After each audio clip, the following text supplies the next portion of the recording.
اعوذ باللہ من الشیطان الرجیم بسم اللہ الرحمن الرحیم ذالک عالم الغیب والشہادۃ العزیز الرحیم الذی احسن کل شیء خلقہ وبدأ خلق الانسان من طین ثم جعل نسلہ من سلالۃ من ماء مہین ثم صباه ونفخ فيه من روحه وجعل لكم السمع والابصار والافئدة قليلا ما تشکرون۔ سورہ سجدہ کی آیات میں نے آپ کے سامنے تلاوت کی ہیں۔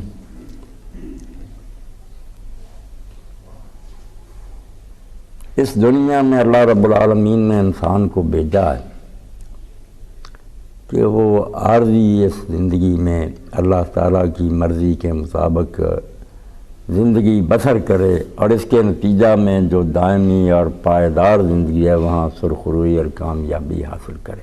ہم امتحان کے لیے یہاں بھیجے گئے ہیں۔ یہ موجودہ زندگی ایسے ہی سمجھیں جیسے ایگزامینیشن ہال میں بیٹھے امتحان کے کمرے میں ہیں، پرچے دے دیے گئے اور جو نتیجہ ہے بعد میں اس کا اعلان ہوگا مرنے کے بعد۔ اب اس سلسلہ میں سب سے اہم مسئلہ جو سارے مسائل کی جڑ ہے وہ معرفت باری تعالیٰ ہے۔ حضرت علی رضی اللہ تعالیٰ نے خطبہ میں کہتے ہیں اول دین معرفت ہو، دین کا سب سے پہلا جو ابتدائی قدم ہے وہ ہے کہ اپنے رب کو پہچانو، اس کی صحیح شناخت ہونی چاہیے، ورنہ مشرق مغرب میں چند بلید اور کند ذہن لوگوں کے سوا باقی سب مانتے ہیں کہ اللہ ہے مگر ویسے نہیں مانتے جیسا وہ ہے، اس کے پہچاننے میں بہت غلطیاں ہو۔ کسی کا خدا اولاد والا ہے، کسی کے ساتھ بہت سارے شریک ہیں، اپنے انہوں نے گھڑے ہوئے تصورات کے تحت ایک رب کو مان رکھا۔ رب کی صحیح پہچان نہیں کہ سچ مچ اللہ ہے کیا، اور یہ ایسی ضروری بات ہے، اس کو کی سمجھیں، کلید سمجھیں کہ چابی ہے سارے دین کی کہ اللہ کی پہچان صحیح ہو جائے، آدمی کو اس کی صحیح معرفت ہو جائے۔ اس مسئلہ میں اگر ٹیڑھ رہ گئی نا، کسی کو غلط فہمی ہوگی، وہ عبادت کرے، نمازیں پڑھے، روزہ رکھے، نہیں وہ ایسا ہوگا کہ جیسے پہلی اینٹ خشت اول چون حد میں مار کا، پہلی اینٹ جب معمار ٹیڑھی رکھ دیتا ہے تا سریا میر و دیوار کا، آسمان تک بھی مار جائے ٹیڑھی جائے۔ تو اللہ تعالیٰ کی پہچان کے لیے کہ وہ اثر میں کیا ہے، کیسے ہیں اس کے اوصاف، یہ بات بھی اللہ رسول نے واضح کر دی، اور دنیا کے سارے عقل مند جو ہے نا وہ ہمت آزمائی کے بعد اس پر متفق ہو گیا کہ کوئی پتہ کرنا چاہے کہ اللہ ہے کیا، یہ نہیں پتہ چل سکتا۔ اس کے بارے میں کوشش بالکل بے سود ہے، اپنی عمر ضائع کرنے کے برابر ہے۔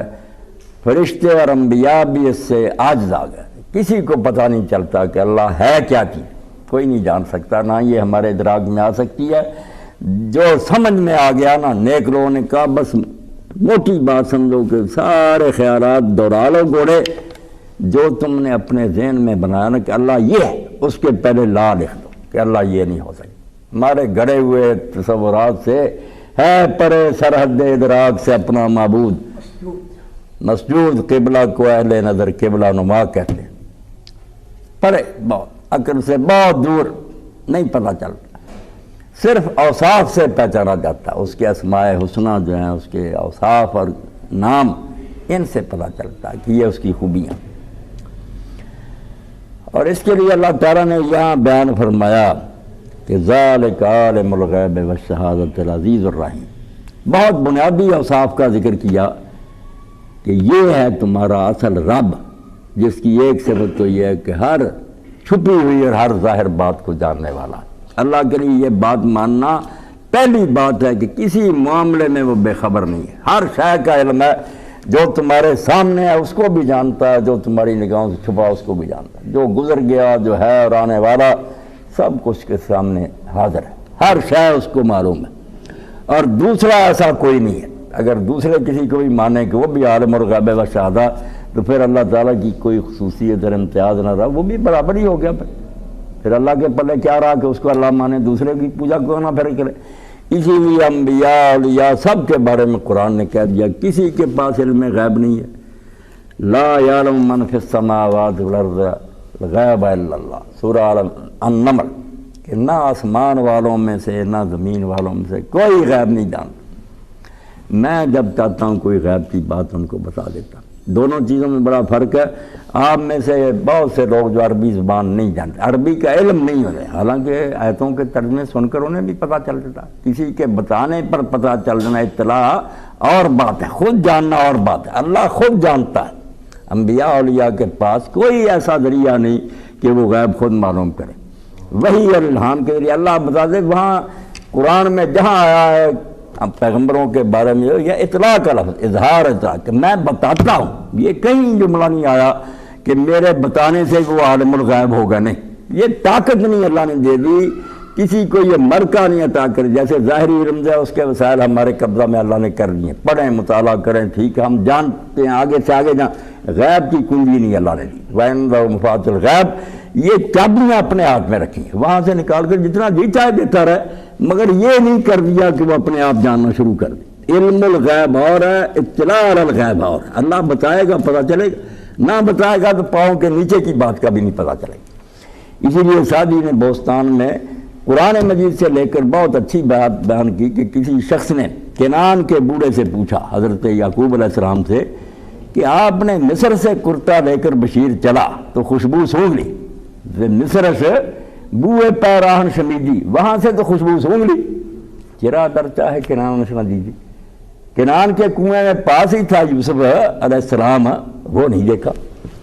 انہوں نے فرمایا یعقوب علیہ السلام نے بگفت حوال ما برق جہانت، کہ ہمارا حال جو ہے نا پیغمبروں کا، وہ اندھیرے میں کوندنے والی اور چمکنے والی بجلی کا ہے، کہ جب وہ چمک جاتی ہے تو چیزیں نظر آتی ہیں، جب وہ چھپ جاتی ہے کچھ نظر نہیں آتا. ہمارے بس میں کچھ نہیں ہے. دم پیدا و دیگر دم نہاز، جیسے وہ بجلی اندھیرے میں کبھی چمکتی ہے کبھی چھپ جاتی.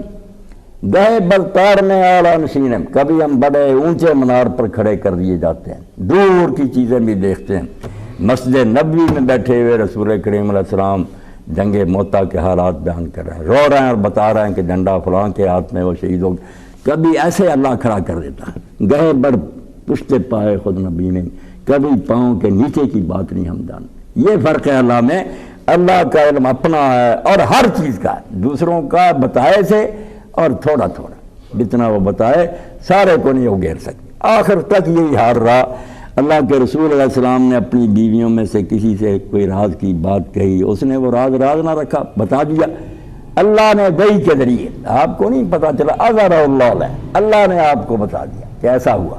حضور نے اشارے سے وہ بات بتلائی، تھوڑی بتائی تھوڑی چھپا لی. تو بیوی نے یہ کہا، بالکل 9 ہجری کی بات، اتنی دیر وہ عمر میں نہیں رہی آپ کے گھر. اگر ذہن میں ہوتا کہ حضور سب کو جانتے، وہ کیوں کہتی؟ اس نے کہا آپ کو کس نے بتایا؟ من انبا کہا، کس نے خبر دی آپ؟ آپ نے نہیں کہا میں جانتا ہوں، ابھی تک تیرا ایمان درست نہیں ہوا کہ میں عالم الغیب ہوں، حاضر ناظر ہوں. یہ باتیں نہیں تھی، گڑی ہوئی باتیں. اللہ کو اللہ مانو، رسول اللہ علیہ السلام کے رسول. آپ نے فرمایا نبانی العلیم الخبیر، مجھے اس خدا نے خبر دی ہے جو سب کو جانتا ہے، جس کو ہر شے کی خبر ہے. تو اللہ نے پہلی بات تو یہ کہی اللہ کے بارے میں جاننے کی کہ وہ ہر شے کو جانتا ہے، کوئی چیز اس کے علم کے سے پوشیدہ نہیں. یہ ایمان جو ہے نا، یہ اللہ پر آدمی کا بھروسہ قائم کرتا ہے. اس سہارے سے پھر خدا کو مانتا ہے. جس کے دل میں ذرا بھی اس بارے میں شک ہو کہ شاید اللہ کو پتہ ہے نہیں میری حالت کیا ہے، وہ اللہ پر پورا توکل نہیں کر سکتا. اللہ پر بھروسہ وہی کرے گا، اطمینان اسی کو حاصل ہوگا جو مانیں گا کہ میرا خدا کو بے خبر ہے، اس کو سب پتہ ہے کہ میں کن حالات میں پھنسا ہوں، بیمار ہوں، مالی مشکلات میں ہوں. میرا اللہ ہر شے کو جاننے والا ہے. اس لیے پہلی صفت بیان فرمائی کہ جس دین کی اطلاع اللہ دیتا ہے ذالک عالم الغیب وشہادہ، وہ ہر چیز کو جاننے والا. ابھی قاری خالق بھائی صاحب کے پاس پڑھ رہے تھے قرآن مجید سورہ حشر کی آخری آیات، یہ تینوں آیتیں جو ان پر خاص زور دیا گیا کہ صبح شام پڑھو ان کو. کیا ان میں واللہ الذی لا الہ الا ہو عالم الغیب والشہادہ هو الرحمن الرحیم. وہاں بھی پہلے، کیونکہ اگر اس بارے میں ہی آدمی جو ہے وہ اسے اطمینان نہ ہو، وہ پوری طرح نہ جانتا کہ میرے اللہ کو ساری حالات کی خبر ہے، کیا اس خدا کو مانے گا؟ اس پر کیا بھروسہ کرے گا، اس سے کیا مانگے گا، پہلے یہ یقین ہونا چاہیے کہ ذرے ذرے کو جانتا. اس لیے فرمایا مطمئن ہوگا. ایک شخص بیان کرتا میں نے حضرت موسیٰ کاظم رحمۃ اللہ علیہ کے ساتھ حج کیا، میں نے دیکھا کہ صفا اور مروہ پر اس کے سوا انہوں نے کچھ نہیں کہا. صفا پر گئے کھڑے ہو کر یہ کہا، مروہ پر یہ کہا. آپ بھی لکھ لیں توحید کا نچوڑ، اللہم انی اسألک حسن الظن بک فی کل حال وصدق النیت فی التوکل علیک. اللہ میرا سوال یہی ہے کہ میں کسی حال میں ہوں، خوشحالی میں ہوں یا بدحالی میں ہوں، ہر حال میں میرا سوال ہے کہ مجھے اپنے بارے میں حسن ظن عطا فرما. میرے دماغ میں شیطان کبھی یہ وسوسہ نہ پیدا کر لے کس خدا کو تو مان رہا جس کو تیرے حالات کی خبر ہی نہیں، یا خبر بھی ہے تو وہ کوئی تیرے حق میں مہربان ہی نہیں. کیا تیرا حال ہو گیا خبر ہی نہیں لیتا. تو حسن ظن جو ہے اللہ کے بارے میں مانگتا ہوں وہ صدق النیت فی التوکل علیک، اور یہ مانگتا ہوں کہ میں اپنے سارے کام تیرے حوالے کرنے کے بعد بالکل راضی ہو جاؤں کہ میرے خدا کے بس میں سب کچھ ہے، اس لیے وہ مجھ سے زیادہ بہتر جانتا. میں نے اس کو وکیل بنا لیا، وکالت نامہ لکھ کر دے دیا، وہ آپ ہی بہتر جانتا کیا کرنا چاہیے، جو کرے گا میں راضی. تو ذالک عالم الغیب والشہادہ، جو اللہ دین کی خبر دیتا ہے اللہ کی، وہ اللہ ہے جس کو ہر شے کا پتہ.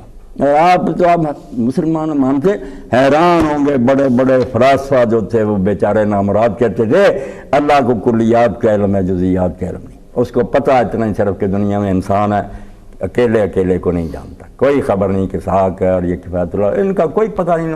جزیات صرف جاہل مانتے تھے خدا. اتنے بڑے بڑے فلسفی جن کا ڈنکا بجتا. اللہ کہتا جاہلوں پیغمبروں کو مانتے تھے تمہیں پتہ چلتا نا کہ اللہ ہے کیا. ویسا خدا کہ صرف اس کو پتا کہ زمین میں چرندے ہیں پرندے ہیں، اکیلے پرندے کو نہیں جانتا. ایسا خدا وہ تو جو مر چکے ان کو بھی جانتا، جو ابھی نہیں پیدا ہوئے ان کو بھی جانتا. سب کلیات اور جزیات کا عالم ہے.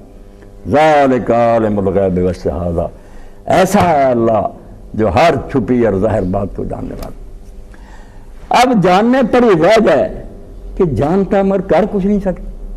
کتنے ہیں ماں باپ جانتے ہیں بچے کو تکلیف ہے، بڑا پریشان ہے، رات دن سو نہیں سکتے، بھاگے پھرتے بس. تو کیا خدا بھی ایسا ہی؟ اگر ایسا ہے تو ایسے خدا کو ماننے کا بھی نہیں فائدہ. اس لیے دوسری بات کیسی پیاری فرمائی قرآن مجید موتیوں کی رہی. العزیز، اس کے لیے کوئی بات مشکل نہیں ہے. یہ ناممکن جو ہے نا امپاسبل، یہ اس کی ڈکشنری نہیں. یہ بندوں کے لیے کہ کوئی کام کر سکتے کوئی نہیں، اس کے لیے کوئی کام ناممکن نہیں ہے. وہ غالب ہے، جو جی چاہے کرے، اس کے ارادے میں کوئی شے مزاحم نہیں ہو سکتی. جو اس نے چاہا نہ ہو کر رہے گا، رکاوٹ نہیں پڑ سکتی. عزیز، غالب، قادر مطلق، مختار کل.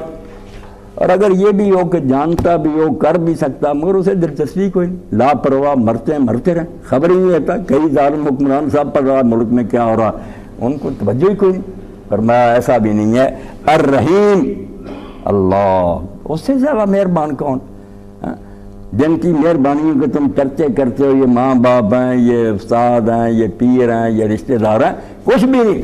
اللہ کے رسول علیہ صلی اللہ علیہ وسلم نے کیسے تمثیل سے سمجھا ہے تو یہ بات سمجھانے کے لیے، ورنہ اللہ اس سے ہی پرے ہے کہ اللہ نے اپنی رحمت کے 100 حصے کیے، 99 اپنے پاس رکھے ہیں، 100واں جو ہے تھوڑا تھوڑا کر کے جانوروں میں بھی انسانوں میں بھی وہ رکھ دیا.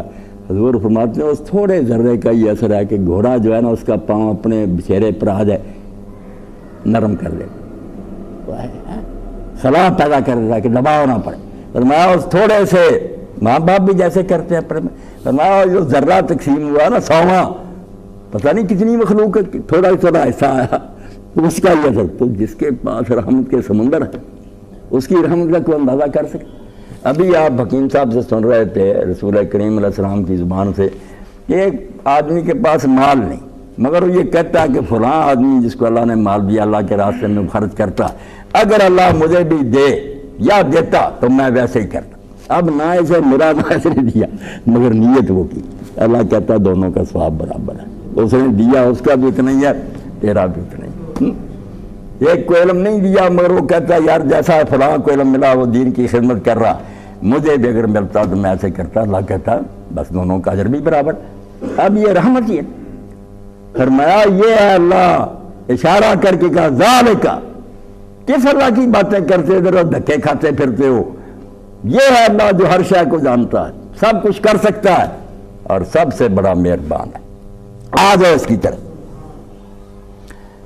اب ہر شے کی کوئی دلیل بھی ہونی چاہیے. صرف باتوں سے نہیں آدمی یقین کر سکتا. کیسے مانیں کہ اللہ ہے اور ایسی صفات کا مالک. اللہ تعالیٰ نے اس کے لیے بھی توجہ دلائی کہ کاریگر کا پتہ اس کی کاریگری سے چل جاتا ہے. اس نے جو چیزیں بنائی ہیں ان کو دیکھنے سے ہر شخص سمجھ جاتا ہے کہ یہ بڑا ماہر ہے, بڑا قابل ہے, اپنے ہنر میں اس کو بہت مہارت حاصل ہے کی ہوئی جو ہے اس کی کاریگری, اس سے اس کے کمالات کا پتہ چلتا.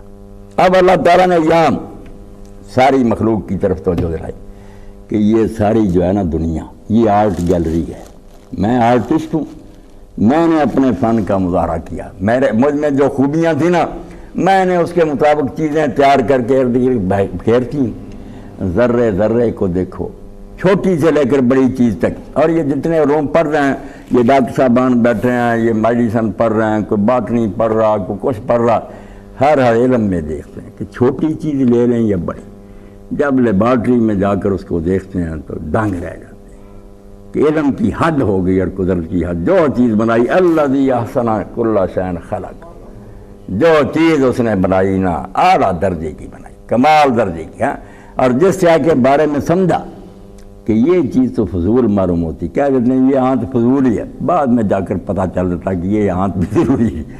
یہ بھی اطلاع دے دیتی ہے کہ بڑی بیماری آنے والی, ڈاکٹروں کو پتہ چلتا ہے, ورنہ یہ درد نہ ہوتی فوراً پہلے ہی وہ حملہ ہو جاتا, دوسرا مارا جاتا. یعنی جس کو سمجھیں لوگ نہیں ٹھیک, خود علم انسانی پھر اس سطح تک چلا جاتا ہے کہ یقین ہو جاتا ہے ہم ہی غلطی پر تھے, ہماری عقل کا فطور تھا, جو شے ہے ٹھیک. اب آپ دیکھتے ہیں کہ یہ قرآن مجید سطریں ہیں, حروف ہیں, الفاظ ہیں, لائنیں بالکل مرتب ہیں, معنی ہیں ان میں.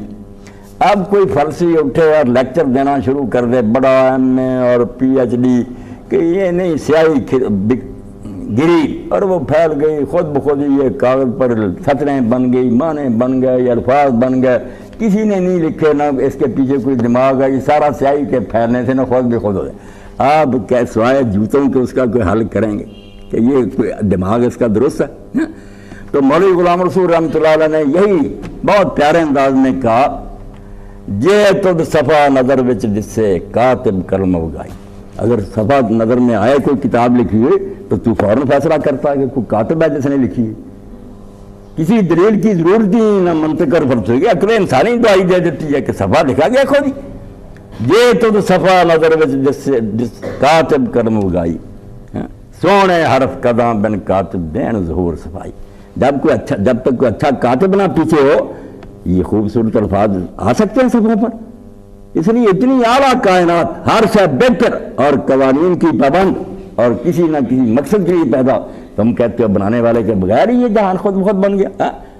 یہ میز نہیں بنا جب تک کوئی نجار جس نے پہلے یہ طے نہیں کیا کہ کتنا لمبا, کتنا چوڑا, کتنا اونچا, سارا نظر آ رہا کہ پوری منصوبہ بندی کے ساتھ بنا. یہ تو صفحہ نظر وچ جس سے کاتب قلم اگائی, سونے حرف قداں بن کاتب دین ظہور صفائی. اب وہ کہتے ہیں کتاب بھی کیسی, یہ کائنات پوری کتاب ہے. جو دیکھتے علم سائنس خادم ہے دین کا, بشرطے کہ ذہن ٹیڑھا نہ ہو. بتاتا جاتا ہے کہ یار اتنا برین اور اتنی حکمت اور دانائی یہ خود بخود ہے, سب کچھ سوچا سمجھا. فرماتے ہیں سونے حرف قداں بن کاتب دین ظہور صفائی. بے تد خطا نظر وچ جسے تے ذوف تیری بین آئی. اگر کہیں تجھے خلل نظر آتا ہے تو یہ ابھی تک تمہاری نظر کمزور ہے, تمہارے علم نے ترقی نہیں کی. آپ کو راہ پوے نبینا راہ عیب نہ کر.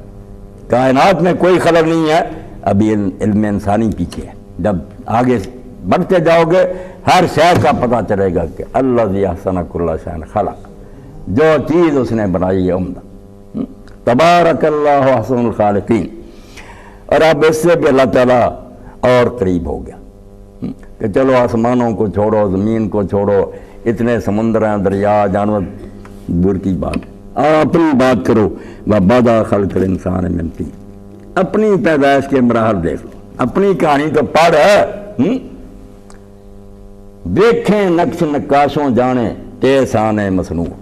اگر کوئی نقشہ دیکھتے ہیں آپ تو اسی وقت سمجھ لیتے ہیں کوئی نقاش ہے جس نے بنایا. ہاں؟ کوئی بنی ہوئی چیز دیکھتے ہیں سانے کا پتہ چل جاتا ہے.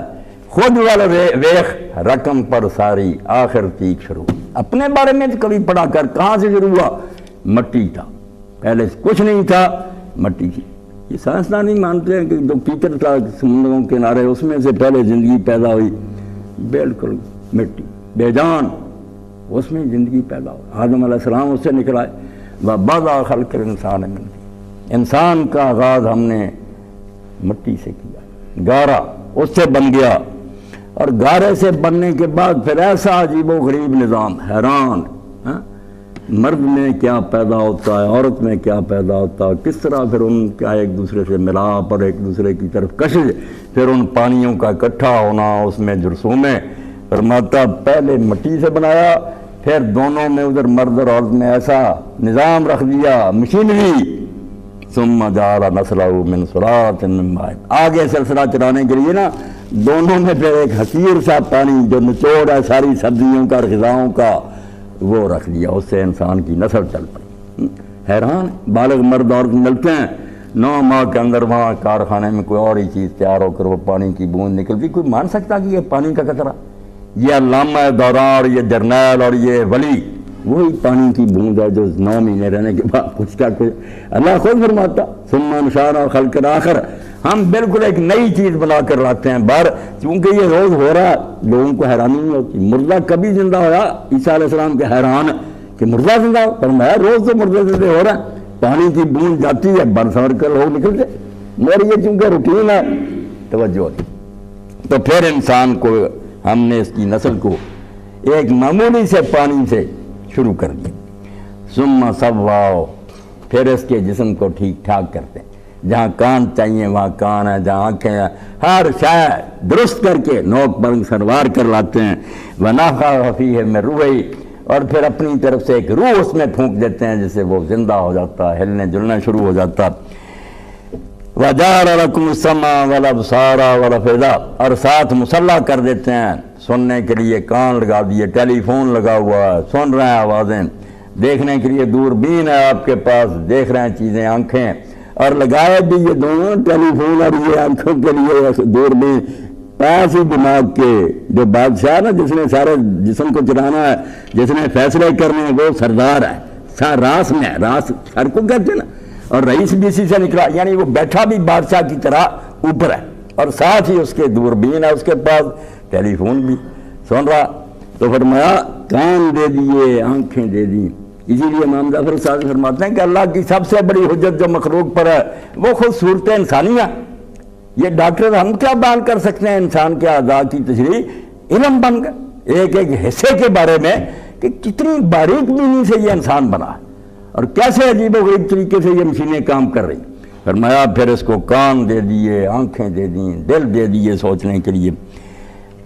جہاں جا کر بات ختم ہوئی کہ یہ سب کچھ اگر تو سنتا دیکھتا اور پتا تجھے کہ میرے ساتھ یہی ہوا، آج جن قابلیتوں کا میں مالک ہوں اور بلند بہنگ دعوے کر رہا ہے، یہ ایک ذرہ حقیر کو اللہ نے اپنی مہربانی سے عطا کی ہے. تو ان مہربانیوں کا نتیجہ تو یہ ہونا چاہیے تھا کہ تو شکر گزار ہوتا، اس کا احسان مانتا اور اس کی دی ہوئی چیزیں اس کی مرضی کے مطابق استعمال کرتا. مگر شکایت کی اللہ پاک نے اور سارے قرآن میں صرف یہی گرا. یہ ایک بات درست ہو جائے شکر ہے، سارا دین سیدھا ہو جائے. آپ جس کو نیک بنانا چاہتے ہیں نا، کوئی بچہ اگر ماں باپ کی باتیں نہیں مانتا، خرابیاں کرتا، آپ کیا کریں گے؟ ماں باپ کے احسان اسے سمجھائیں گے کہ تو تھا ہی نہیں ان کی برکت سے پیدا ہوا. اور اگر یہ بچپن میں خیال نہ کرتے تو باقی مخلوقات جو ان کے بچے تو پیدا ہوتے بھاگنا دوڑنا شروع کر دیتے. انسانی بچہ تو 1-2 سال تک ماں باپ کی شفقت اور توجہ کا محتاج ہے. اگر وہ اس کے پہلو نہ بدلیں، اس کو گندی جگہ سے دھو، یہ کچھ بھی نہیں کر سکتا. یہ احسان اسی لیے اسے جتلاتے ہیں کہ حیا کر رہا ہے، انہوں نے تجھ پر کتنی مہربانیاں کی اور تو یہ بدلا دے رہا. اللہ بھی یہی طریقہ اختیار کرتا ہے. کتاب الہی میں یہی ہے تذکیر بآلاء اللہ. اللہ اپنے احسان جتا کر کہتا ہے پھر قلیلا ما تشکرون. تم شکر نہیں کرتے، وہ احسان نہیں مانا تم نے اللہ کا. بندوں کے احسان جان کا اعتراف کرتے ہو اور اگر نہ کرے کوئی، سب کہتے ہیں نمک حرام ہے، بڑا خبیث ہے یار، اس کی اتنی مہربانی ہے اس پر، یہ اس کا یہ بدلا دے رہا. تو فرمایا جس کے احسان اتنے انگنت ہیں تو احسان کرے کو ذرہ دلوں چکیں 100 باری. معمولی احسان اگر کسی نے کر دیا نا، ساری عمر جب اس کے سامنے ہوتا جھک جاتا، مانتا جیسے احسان تیرے سر لکھاں وسطوں ہے انکاری. ہر لمحہ جس کے احسان ختم نہیں ہوگا، اب بھی میں بول رہا ہوں اس کی مہربانی، ابھی فارغ ہو جائے زبان گم، کسی کو بہرا کر دے کان ختم ہو جاتے ہیں، ساری باتیں اس کے لیے بیکار ہو جاتی. اس کے انعامات تو کسی لمحہ رکتے ہی نہیں. قلیلا ما تشکرون، تم شکر نہیں کرتے. اس لیے قرآن مجید میں انبیاء علیہ السلام کے اوصاف میں بھی نوح علیہ السلام کا اللہ پاک فرماتا ہے انہ کان عبدا شکورا، کہ نوح ہمارے شکر گزار بندوں میں سے. یہ نکتے کی بات کہی کہ جس کے اندر جذبہ شکر نشو و نما نہیں پاتا، کوئی تبلیغ اس پر اثر نہیں کرتی. ایسا نمک حرام جو ہے نا، واز اس کے لیے بیکار ہے، قرآن بیکار ہے. سب سے پہلی ضرورت یہی ہے کہ اس کو یہ یاد دلایا جائے کہ تیرے پلے اپنا ہے کیا، سب کچھ تیرے پاس خدا کا دیا، اور اگر اس کی مہربانی نہ ہوتی کہاں سے چلے لیتا. اس لیے اس کا احسان مند ہو، اس کی محبت دل میں پیدا کر. اور شاہ صاحب ولی اللہ رحمۃ اللہ نے جب عبادت کے ابواب شروع کیے تو عربی زبان کا ایک شعر یہی لکھا کہ تو نے ایک احسان کر کے 3 چیزیں مجھ سے لے لی. 2 احسان کا حق ہوتا ہے، فرماتے ہیں یدی ولسانی وضمیر المحجبہ، احسان کرنے والا 3 چیزیں لے لیتا اس آدمی سے. اگر وہ حلال زادہ ہو، زبان لے لیتا کہ وہ زبان سے اس کا تذکرہ کرتا رہتا کہ یار بہت اچھا آدمی میرے ساتھ یہ نے کی، اور اس کا دل بھی اس سے کی محبت سے بھر جاتا، اور اس کا جو بدن ہے نا وہ بھی اس کے سامنے جھکتا اور اس کے احکام کی اطاعت کرتا. یدی ولسانی وضمیر المحجبہ، یہ ایک احسان کا بدلہ. اسی لیے ایک وزیر نے ربیع نے کہا ہارون رشید سے کہ میرے بیٹے کو نہ اپنا بنا لے محبت کرنے والا. اس نے کہا وزیر اعظم محبت پیدا کی جاتی، یہ تو کرنا چاہتا تیرا بیٹا کر لے، میں کیا کروں. اس نے کہا نہیں حضور، الانسان عبد الاحسان، بندہ جو ہے نا احسان کا غلام ہے. آپ اس کے ساتھ، میرا مطلب یہ ہے اس کے ساتھ کو اچھا سلوک کیا کریں، وہ خود ہی محبت کرنے لگے. بالکل نکتے کی بات. احسان کے نتیجے میں اگر انسان میں شرافت ہو تو احسان کرنے والے کی محبت، زبان سے اس کی تعریفیں، اس کے سامنے جھکنا بھی اور اس کی بات ماننا بھی، یہ خود بخود آ جاتی ہے. اس لیے شکر کوئی ایک لفظ نہیں، پورا دین اس نے اپنے اندر سمایا ہوا کہ قلب بھی، لسان بھی، اعضاء بھی، سب کچھ پھر اللہ تعالیٰ کے لیے وقف ہو جاتی. تو نوح علیہ السلام کے بارے میں کہا کہ وہ میرا بہت شکر گزار بندہ تھا، اور ابراہیم علیہ السلام کے بارے میں کہا شاکر الانعم میں. یہ نچوڑ کی بات کہی کہ شکر تھا تو ساری نیکیاں کی، وہ میری نعمتوں کا شکر ادا کرنے والا تھا. جانتا تھا کہ جو کہ ملا خدا سے ملا، اس لیے اس کے کہنے پر مجھے ہر شے جو ہے نا اس کے لیے قربان کرنی چاہیے، اپنا جسم، اپنا بیٹا، مال، سب کچھ. اسی لیے ابراہیم علیہ السلام نے کر دکھایا کہ وہ مانتا تھا کہ یہ نعمتیں اللہ تعالیٰ کی طرف سے ملی. داؤد علیہ السلام اور ان کے خاندان کو اللہ نے کہا اعملوا آل داؤد شکرا، اے داؤد کے گھر والوں اللہ کا شکر کرو. یعنی شکر کی تعلیم سمجھیں. قرآن بھی اسی لیے الحمدللہ رب العالمین سے شروع ہوا. عموماً ہم اس کا ترجمہ کرتے ہیں اللہ کی تعریف، یہ بھی ٹھیک کوئی بات نہیں، مگر شکر کا مفہوم زیادہ واضح، کیونکہ نعمتوں کا بیان جب ہو نا کہ رب العالمین تو اس کے ساتھ شکر مناسب ہوتا ہے. جیسے ابراہیم علیہ السلام بھی کہتے ہیں شکر اس اللہ کا جس نے بڑھاپے، لفظ وہاں بھی ہم کہے کہ بڑھاپے میں مجھے اسماعیل علیہ السلام ادا کی. احسان کا ذکر کرتے شکر. مانتا تعریف تو ہوتی ہے نا، میرے ساتھ کوئی بھی تعلق، اچھی بات ہے کسی میں اس کی تعریف کر سکتا ہوں، مگر شکر ہوتا ہے اس نعمت پر جو خاص مجھ پر کی ہے، کسی کی بات نہیں، مجھ پر اس کا احسان ہے، شکر ادا کرو. تو داؤد علیہ السلام نے اللہ تعالیٰ سے عرض کیا کہ میں شکر تیرا کس طرح ادا کر سکتا ہوں، مجھ سے شکر نہیں ہو سکتا. اللہ نے کہا کیوں؟ انہوں نے کہا جس زبان سے شکر کرنا ہے میں نے، اور جو کہنا ہے الحمدللہ، وہ زبان بھی تو نے دی، حروف تو نے سکھائے، بولنے کی توفیق تو نے دی، میرا پلے کیا جس سے میں تیرا شکر کروں گا. یہ تو نا احسان کرنے والے کے مقابلے دوسرے کے پاس بھی کچھ ہو تو چلو وہ کچھ مقابلے میں دے، میں کیا تجھے دوں، میں نہیں ادا کر. اللہ نے فرمایا داؤد اب تو نے میرا شکر ادا کیا. اگر کہتا نا میں کر سکتا ہوں، پھر تو نے بات نہیں سمجھی تھی، تم کیا شکر ادا کرو، یہ میرے احسان ہی ہیں. رومی رحمۃ اللہ علیہ فرماتے ہیں جا رہے تھے، مالک تھا، غلام بھی تھا، غلام نمازی تھا، سردار نہیں مسجد میں جاتا تھا. راستے میں مسجد آئی، اس نے کہا چاچی صاحب ذرا رکیں میں نماز پڑھ لوں. گیا 2 نفل پڑھے یا نماز پڑھی، لوگ نکل کے آیا ہی نہیں. تو اس نے کہا کس نے تجھے روک رکھا یہاں؟ اس نے کہا اسی نے روک رکھا جو تجھے اندر نہیں آنے دیتا. نہ مراد تجھے توفیق نہیں ملی، شرم نہیں آئی، مجھ کو وہ نکلنے نہیں دیتا، لذت آ رہی ہے اللہ کے ذکر میں. تو بات یہ ہے کہ اگر مجھے اور آپ کو وہ لے آتا تو ہمیں دم نہیں مارنا چاہیے کہ ہمارا کمال ہے. یقین جانے ہم سے زیادہ عقل مند ہیں، بڑے بڑے پڑھے لکھے ہیں، ان کی عقلوں میں کوئی کمی نصیب نہیں ہے. توجہ ہی نہیں، سوچتے ہی. اس لیے کوئی آ جاتا ہے نا تو وہ بھی جیسے نیک لوگوں نے کہا کہ منت منے کہ خدمت سلطان ہمیں کو نہیں. اگر بادشاہ نے نوکر رکھ لیا، یہاں کئی لوگ ملازم ہیں، اب وہ احسان دیتا ہے کہ ہم حکومت پر بھی مہربانی کر رہے ہیں. مہربانی تو ان کی ہے کہ نوکری دے دیا، ورنہ سنڈے لے کے لوگ پھر رہے ہیں، دھکے کر. منت منے کہ خدمت سلطان ہمیں کو نہیں، منت عزو شناس کے بخدمت گزاشت. احسان بادشاہ کا مان کے تجھے نوکروں میں بھرتی کر لیا، تیرا کیا احسان؟ تو یہ بات اگر ذہن میں بیٹھ جانا، یقین جانے کسی واعظ کی ضرورت نہیں، نہ عالم کی، شکر کا جذبہ اگر کسی طرح پیدا ہو جانا، سوچنا شروع کر. اور اس کے لیے بہت اچھی تدبیر نیک لوگوں نے کہی کہ اگر آدمی دن رات کا تھوڑا سا وقت یہ چلے وظیفے چھوڑ دے، کبھی تھوڑا سا وقت نکالے اور آنکھیں بند کر کے یہ سوچنا شروع کرے کہ اب تو میری آنکھیں درست ہیں، اگر اللہ تعالیٰ نے مجھے ان نابینوں کی طرح پیدا کیا ہوتا بازاروں میں کیا حشر ہو. وہ نمونے بھی اللہ نے پیدا کیے نا. اسی لیے حضرت مسیح علیہ السلام سے جب پوچھا کہ اللہ تعالیٰ ان لوگوں کو جو ناقص الخلقت پیدا ہوتے ہیں پیدا کرنے وقت بے بس ہو گیا تھا کہ ان بیچاروں کو تندرست نہیں پیدا کیا، یا اللہ تعالیٰ نے ان کے ماں باپ کے جرموں کی سزا ان کو دی ہے؟